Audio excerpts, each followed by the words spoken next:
다 같이 읽겠습니다. 우리 주 예수 그리스도의 하나님 영광의 아버지께서 지혜와 계시의 영을 너희에게 주사 하나님을 알게 하시고 너희 마음의 눈을 밝히사 그의 부르심의 소망이 무엇이며 성도 안에서 그 기업의 영광의 풍성함이 무엇이며 그의 힘의 위력으로 역사하심을 따라 믿는 우리에게 베푸신 능력의 지극히 크심이 어떠한 것을 너희로 알게 하시기를 구하노라. 아멘. 지금은 알래스카가 미국의 땅이 되었지만은 원래 러시아의 영토였습니다. 근데 그 땅을 1867년에 미국이 러시아로부터 그 땅을 사들였습니다. 미국 본토의 20%에 이르는 어마어마한 크기의 땅인데 그것을 720만 불에 사들였습니다. 그러니까 평당 2센트가 아니고 에이커당 2센트입니다. 1에이커가 약 1200평 되는 그런 큰 대지인데요. 그것을 2센트에 사들여서 720만 불이라는 그런 가격으로 현재 알래스카의 땅을 사들였다고 합니다. 그 사이에 물가를 생각을 하더라도 그렇게 크기의 땅을 그저 주운 거나 마찬가지라는 것입니다. 그 당시에 이 알래스카의 땅을 매입하려고 하니까 여론이 굉장히 반대가 심했다고 합니다. 또 의회에서는 여론의 편성을 반영하되다 보니까 의회에서도 반대가 심했다고 합니다.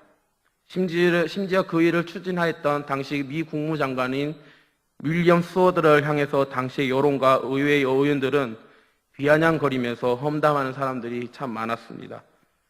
그러면서 하는 말이 그렇게 큰 아이스박스를 도대체 어디에 쓰려고 그러는 거냐고 하면서 그렇게 비아냥거리는 말투로 그렇게 지탄을 했다는 것입니다.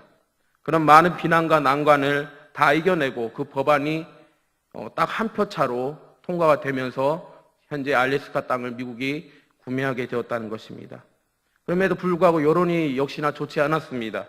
쓸모없는 땅을 매입하려고 그 많은 국세가 낭비가 되고 예산이 낭비가 되었고 여론이 그렇다 보니까 굉장히 나쁘게 돌아가는데 알래스카라는 이름 대신에 비아냥거리면서 스워드의 그 국무장관의 이름을 빗대어서 그 알래스카 섬을 별명을 스워드의 바보짓이라는 그 별명을 그를 지경으로 그렇게 여론이 되게 악화되었다는 것입니다. 그렇게 조롱을 당했던 알래스카 땅에 매입하는데 현재 구입한 지 1세기도 지나지 않아서 그 안에 어마어마한 유전과 강물이 발견될 뿐만 아니라 지정학적으로 러시아와 대치하던 상황에서 황금의 땅으로 둔갑했다는 것입니다. 그 땅을 매입하는 과정을 읽어보니까 그 땅을 매입하려고 했던 국무장관 스워드의 통찰력입니다. 그를 반대했던 의원들을 향해서 그 스워드 장관이 뭐라고 얘기했는가 하니까 나는 눈 덮인 알래스카 땅을 보고 그 땅을 사려는 것이 아닙니다. 저는 그 안에 감추어져 있는 무한한 보고를 보고 사자는 것입니다. 저는 우리 세대를 보고 그 땅을 사자는 것이 아니라 다음 세대를 보고 그 땅을 사자는 것입니다. 라는 것입니다. 이게 얼마나 대단한 통찰력이지 않습니까? 벌써 한 세기 뒤를 바라보고 자기 세대만 바라보는 것이 아니라 그 다음 세대까지 바라보는 그 통찰력을 가진 그런 지도자들 때문에 지금 얼마나 미국이 많은 혜택을 누리느냐는 것입니다. 저는 이 이야기를 보면서 하나님 저에게 이런 통찰력을 주십시오. 눈으로 보이는 것에 급급하고 보이는 곳에 뛰쫓아가는 목회자가 아니라 다음 세대도 어우를 수 있는 시대를 통찰할 수 있는 통찰력을 가진 그 영적인 지도자가 되게 해주십시오라고 하고 더 나아가 하나님 우리 교회 성도님들이 있는데 저분들에게도 통찰력을 주셔서 보이지 않는 곳에 그림을 그려나가는 영적인 성도님들이 되게 해주십시오라고 기도를 하게 되었습니다. 아마도 바울도 17절부터 기도하는 그런 기도를 드렸지 않은가 싶습니다. 본문 17절을 살펴보시면 우리가 이 기도문의 속에서 신앙이 굉장히 중요한 엑기스가 있다는 것입니다. 바로 오늘 본문의 제목인 마음의 눈이 밝혀진다는 것입니다. 이것이 무엇을 의미하는가 하니까 신령한 진리를 발견할 수 있는 영적인 통찰력, 영적인 시각을 이야기한다는 것입니다.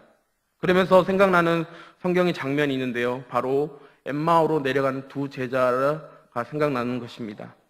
엠마오로 내려가는 두 제자는 어떤 사람인가 하니까 이들은 예수님의 시신이 사라진 것과 천사들이 예수님이 부활하셨다고 얘기했다는 것을 전해 들은 자들입니다. 그러나 여전히 예수님이 부활하지 못하신 것처럼 절망하는 모습으로 엠마오로 내려가는 두 제자의 모습을 성경 속에서 발견할 수 있었습니다. 그리고 이들 역시 예수님의 제자임에도 불구하고 3년 동안 동고동락을 하였던 이들인데 왜 부활하신 예수님을 지척에 두고도 그분의 말씀을 듣고서도 왜 못 깨달았는가 하니까 도대체 이들의 문제가 무엇인가 하니까 단순히 믿음의 문제가 아니라 누가가 말하기를 이들이 눈이 가려워졌기 때문이라는 것입니다. 성령의 조명이 없으면 예수님을 코앞에 두고서도 알아보지 못한다는 것입니다. 제자들은 예수님께서 말씀을 풀어주시는 가운데서도 그분을 알아보지 못했다는 것입니다. 말씀을 풀어주실 때 가슴이 뜨거워짐을 경험했음에도 불구하고 그리스도가 보이지 않았습니다. 우리는 설교를 수도 없이 듣고 있지만은 여전히 나의 삶은 엠마오로 가는 두 제자처럼 그리스도를 무덤 속에 그리스도로 여기고 있지 않습니까? 바울은 에베소 교인들을 위해서 엠마오로 내려가는 두 제자처럼 예수님 말씀을 듣고서도 알지 못하는 영안의 어두운 자가 되지 말고 마음의 눈을 열고, 즉 영안을 열고 하나님에 대해 알기를 기도하고 있다는 것입니다. 지금 눈앞에 있는 현실 일, 눈앞으로 급급하고 생활하는데 급급한 것이 아니라 마음의 눈을 열어서 위의 것을 바라보자는 것입니다. 그리고 하늘의 우편에 계시는 주님을 바라볼 것을 강력하게 요청하고 있다는 것입니다. 그렇게 해야지만 우리에게 얼마나 위대한 하나님의 뜻과 계획이 있는지 알 수 있기 때문이라는 것입니다.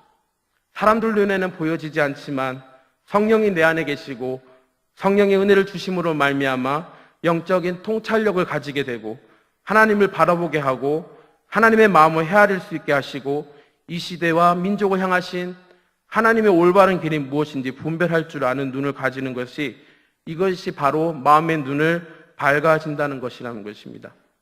본문의 앞부분의 말씀을 보시면 15절 말씀에 보시면 바울은 에베소 교회 성도들을 향해서 무엇을 인정하고 있는가 하니까 모든 성도들을 향한 사랑을 나도 듣고 있다라고 말씀하고 있습니다.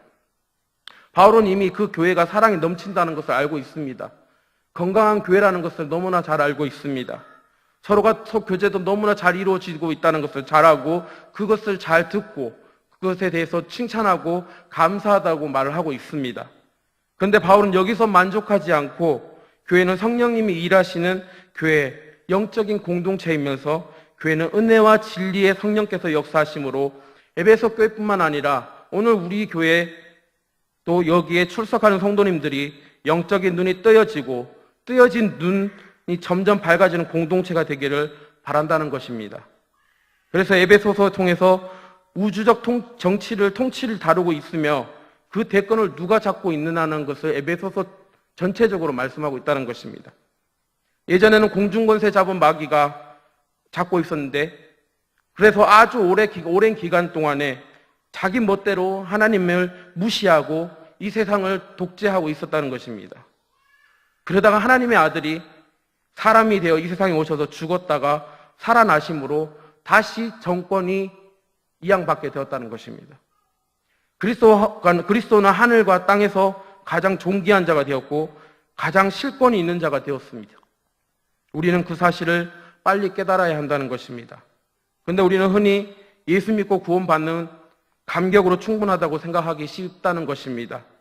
하지만 우리는 구원받은 것으로 끝나는 것이 아니라 우리에게 이 세상에서 해야 할 엄청난 사명이 있고 앞으로 하나님 앞에 주어질 엄청난 상급이 있다는 것을 우리가 기억해야 한다는 것입니다. 하지만 우린 당장 주님을 만난 후에도 겉모습에는 내 겉 상황들, 주변 상황에는 변한 게 전혀 없습니다. 하지만 그 속 사람은 어떻게 되었습니까? 주님을 만나고 나면은 내면적 지위는 엄청나게 변화되었다는 것입니다. 어떻게 해요? 죄악의 굴레에 멍에를 메고 있던 죄인의 신분에서 그리스도의 양자된 그런 신분으로 격상되었다는 것입니다. 그래서 우리는 이 같은 사실을 모르고 살아간다면 너무나도 힘없는 신앙생활을 하게 될 것이며 마치 화약 없는 총알처럼 너무나 무기력한 생활을 하게 된다는 것입니다. 적어도 예수 믿는 사람이면 이 시대를 단으로 바라볼 줄 알아야 한다는 것입니다. 이것이 안 되어서 실패한 사람이 바로 롯입니다. 여러분도 잘 아시는 내용이 아브라함이 친척 아비집을 떠날 때 조카 롯을 데리고 나옵니다. 하지만 롯이 재산도 점점 늘어나고 아브라함도 재산도 점점 늘어나면서 그 집안의 그 두 목자끼리 서로 싸우게 되는 사건이 발생하게 됩니다. 그럴 때 아브라함은 조카 롯에게 무엇을 말합니까? 네가 우하면 우하고 네가 자하면 나는 우하리라. 말씀 잘못 드렸나요? 네가 우하면 나는 자하고 네가 자하면 내가 우한다라고 그렇게 말을 했습니다. 아브라함 모든 것을 양보했습니다. 이것이 그리스도인의 모습이라는 것입니다. 하지만 롯은 무엇을 보고 선택했는가 하니까 창세기 13장 10절 말씀을 제가 읽어드리겠습니다. 롯이 눈을 들어 요단 지역을 바라본 즉 소알까지 온 땅에 물이 넉넉하니 소돔과 고모라로 멸하시기 전이었으므로 여호와의 동산 같고 애굽 땅과 같았더라. 그러므로 롯이 요단 온 지역을 택하고 동으로 옮기니 그들이 서로 떠난지라라고 말씀하고 있습니다. 무엇을 바라보았습니까? 롯이 선택한 것은 영적인 통찰력 없이 그 땅이 어떤 땅인지 보지 않고 겉으로 보여지는 화려한 뿐이었다는 것입니다. 어떻게 해요? 소알까지 뻗어 있는 땅이 여호와의 동산 같고 마치 애굽 땅처럼 너무나 풍요로운 그런 땅이었다는 것입니다. 근데 그 소돔 사람은 하나님께서 무엇이라고 말씀하니까 여호와 앞에 악하며 큰 죄인이었다라는 것을 말씀하고 있습니다. 이것을 본 눈이 롯에게는 없었다는 것입니다. 근데 거기에 반해서 고넬료는 어떠했습니까? 고넬료 한 사람이 하나님 앞에서 영안이 밝아지고 올바르게 되니까 어떤 일이 일어났는가 하니까 온 집안이 하나님을 경외하며 백성들을 구제하고 하나님께 항상 기도하는 생활을 했다라고 말씀을 하고 있습니다. 자기만 경건한 것이 아니고 온 집안이 기도하는 법을 알고 긍휼을 배우고 자녀들이 그 부모를 배우고 그 신앙을 잘 전수한 가장이지 않습니까? 여러분도 고넬료와 같은 하나님 앞에서 영안이 밝아지는 가장이 되길 바랍니다. 그런 부모가 되시길 바랍니다. 그래서 여러분들의 가정의 자녀들이 여러분의 모습을 보고 하나님을 경외하는 가정이 되고 하나님을 경외하는 자녀로 삼기를 바랍니다. 그래서 오늘 이 본문을 통해서 중요한 기도 제목이 있는데 그 첫 번째 기도 제목이 뭔가 하니까 영적인 눈을 밝혀달라고 우리는 기도해야 한다는 것입니다. 영안이 밝아진다는 것이 얼마나 중요한가는 저는 이 대목에서 발견할 수 있는데요. 열왕기 하 6장의 말씀을 보니까 그 등장하는 인물이 엘리사와 그 사환에 대한 이야기가 나와 있습니다. 그 당시에 세계적인 강국의 아람 국가가 이스라엘 땅을 계속 쳐들어오는데 빈번하게 계속 패배를 하고 곤욕을 치르고 있다는 것입니다. 그러니까 아람 왕이 이게 도대체 무슨 일인가 알아보니까 그 땅에 탁월한 영적 지도자가 있었다는 것입니다. 그 지도자가 누군가니까 엘리사라는 것입니다. 그래서 아람 왕이 엘리사 한 사람을 잡으려고 수많은 군대를 이끌고 도단성을 에워쌌다는 것입니다. 그래서 한번 상상해 보십시오, 한번. 그런데 엘리사의 사환이 그 광경을 보고 너무나 기가 막히지 않습니까? 온 성을 아람 군대가 다 에워싸가지고 엘리사 한 사람을 잡으러 왔다는 것이 그 사환을 바라봤을 때는 기가 막힐 노릇입니다. 어마어마한 군대에 에워싸여져 있는 그것을 바라보고 엘리사의 사환은, 그 젊은 사환은 절망해버렸습니다. 그 말씀 대목이 11개 6장 15절 말씀 보니까 하나님의 사람의 사환이 일찍 일어나서 나가보니 군사와 말과 병거가 성읍을 에워쌌는지라. 그의 사환이 엘리사에게 말하되 내 주여 우리가 어찌하리까 하니라고 말씀하고 있습니다. 이게 한글에는 라고 했는데 한번 상상을 해봤습니다. 비명을 지는 겁니다. 으아! 이러면서 그 절망 소리가 주님, 내 주인이시여, 엘리사 선생님, 이게 어떻게 합니까? 절망의 소리를 그 사환이 내뱉었다는 것입니다. 그 말을 들은 엘리사가 그에게 위로를 해주는 것이 좀 황당한데 16절 말씀에 정리해서 말씀드리면 두려워하지 말라. 우리와 함께 한 자가 그들과 함께 한 자보다 많으니라라고 말씀하고 있습니다. 근데 엘리사 그 사안의 눈에는 눈으로 보여지는 것은 도단성을 에워싸고 있는 아람 군대밖에 보여지지 않는데 엘리사가 그들의 군대술보다 우리와 함께하고 있는 자보다가 더 많다고 하니까 너무나 황당하기 짝이 없습니다. 엘리사가 기도하는데 그 사안이 그렇게 믿지 못하니까 엘리사가 기도하는 17절 말씀해 보니까 그의 눈을 열어보게 하 주시옵소서 라고 하니 눈을 바라보니까 하나님의 놀라운 불말과 불병거가 자기를 보호하고 있다는 것을 이제 엘리사의 그 젊은 사안이 바라보게 되었다는 것입니다. 저는 이것이 우리 성도님들과 저가 가져야 될 기도 제목이라고 생각합니다.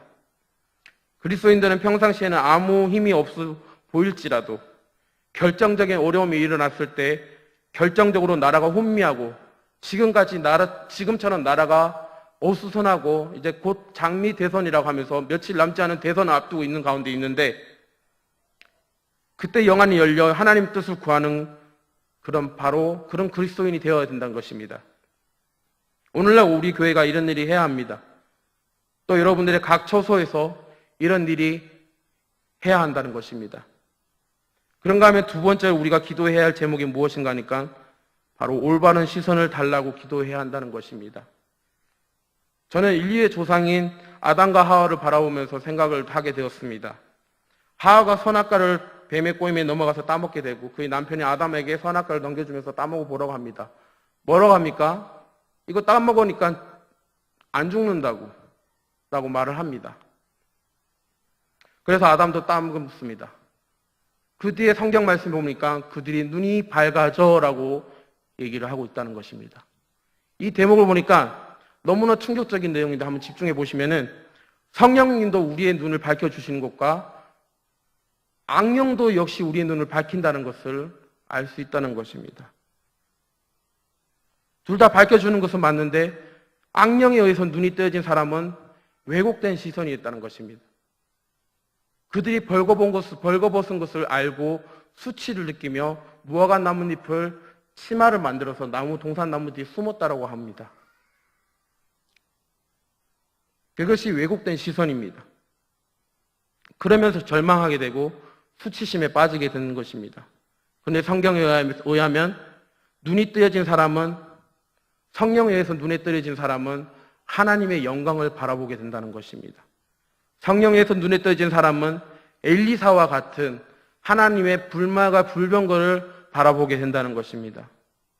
여러분 누구에 의해 눈이 뜨여졌습니까? 그것을 말해주는 것은 무엇을 바라보느냐에 따라서 말해준다는 것입니다. 또한 아예 감겨져서 엠마오로 가는 두 제자처럼 주님이 늘 곁에 계시는데 주님이 우리와 함께 하심을 모르고 계신 건 아닙니까? 만약에 또 눈을 잘못 떴더라면 다시 눈을 감았다가 다시 뜨십시오. 우리가 눈을 제대로 뜨면은 지혜와 계시의 영예께서 우리의 눈이 바라보는 것이 달라지게 된다는 것입니다. 벗은 수치의 몸을 보면서 좌절하지 않고요. 우리를 매일 괴롭히는 악한 것들을 보고 절망하지 않게 된다는 것입니다. 성령이 우리 눈을 뜨게 하시면은 우리는 하나님의 영광을 볼 줄 믿습니다. 불말과 불병거로 우리를 보호하시는 여호와 하나님을 바라보시는 시선이 생길 것입니다. 설교를 준비하면서 생각나는 찬양이 있었습니다. 그 가사를 보시면 보라 너희는 두려워 말고 보라 너희를 인도한 나를 보라 너희는 지치지 말고 보라 너희를 구원한 나를. 이 나라는 것이 누구입니까? 주님이십니다. 그 다음 가사에 보면은 하나님의 시선으로 바뀌어지다 보니까 바라보게 되는 것이 무엇인가 하니까 너희를 치던 적이 어디 있느냐? 너희를 억누르던 원수가 어디 있느냐? 그러면서 우리가 보아야 할 시선이 뭔가를 하는 것이 뒤에 가사에 보니까 보라 하나님 구원을, 보라 하나님 능력을, 너희를 위해서 싸우시는 주의 손을 보라라고 가사에 이렇게 되어 있습니다. 우리는 이런 시선을 가져야 된다는 것입니다. 앞에서 아무리 우리에게 그런 공격을 할지라도 우리가 하나님께서 띄어진, 성령께서 띄어진 시선을 바라보게 된다면 우리의 적은 아무것도 아니라는 것입니다. 도단성에 에워싸고 있는 아람 군대가 아무리 많더라도 우리와 함께하고 계시는 주님의 함께 더한 군대가 더 에워싸서 불말과 불병거로 우리를 지켜주신다는 것입니다. 비록 영적인 눈이 뜨여지지는 않은 그 엘리사의 젊은 사안조차도 그것을 바라보게 되었을 때에 다시금 하나님의 그 놀라운 역사를 바라보게 되었고 깨닫게 되었다는 것입니다. 결론을 맺겠습니다. 오늘 두 가지 제목을 가지고 기도했으면 좋겠습니다. 어려울수록 엘리사가 가진 영적인 눈을 저에게도 주시옵소서. 그 젊은 사안처럼 눈에 보이는 현실 앞에 무너지는 것이 아니라 영안으로 바라볼 때 불말과 불병거로 우리를 보호하시는 하나님을 바라보는 영안을 열게 해주십시오라고 기도하시고, 그런가 하면은 두 번째로 하나님이 열어준 눈을 가진 자답게 수치스럽고 벌거벗은 나 자신을 바라보지 않기를 원합니다. 상처투성인 우리 가정을 바라보지 않기를 원합니다. 그래서 오늘 말씀 생각하시면서 우리의 눈이 성령에 의해서 밝혀주십시오 라는 기도 제목을 가지고 늘 마음에 두고 그 기도 제목을 가지고 우리 오늘 신앙생활을 했으면 좋겠습니다. 기도하겠습니다. 살아계신 하나님 아버지, 오늘 예배 가운데 엘리사의 눈을 허락하여 주시옵소서. 젊은 사환처럼 눈이 어두워 하나님의 보호하심을 바라보지 못하는 어리석은 자가 되지 않기를 원합니다. 하나님 아버지, 지혜와 계시의 성령에 의해 우리의 눈이 밝아진 자답게 벌거벗은 수치스러운 우리를 바라보지 않게 하여 주시옵소서. 우리를 공격하는 악한 것들을 바라보지 않게 하여 주시옵소서. 여호와 하나님을 바라보기를 원합니다.